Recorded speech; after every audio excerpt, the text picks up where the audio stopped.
Hello guys, in this video I am going to show you how to select the voice instruction settings on the Maps.me application. But first I just want to mention, don't forget to subscribe to my channel, because at 10,000 subscribers I am going to show you my whole YouTube revenue statistics and growth strategy, how to make money online. So let's jump into it. First of all, open the app on your phone.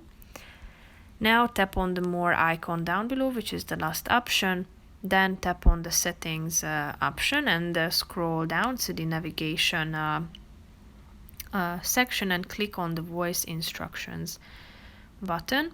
Here you are ready to choose from a vast variety of options or features. First of all, you can turn on and off the voice instructions.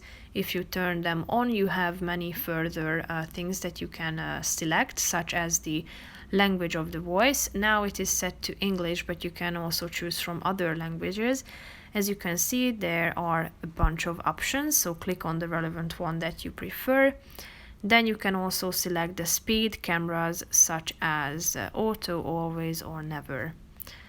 So if you are done with adding all these information and selecting these features, that's pretty much it for this video. I hope you found it helpful. If you did, consider subscribing, and see you in the next video. Bye bye.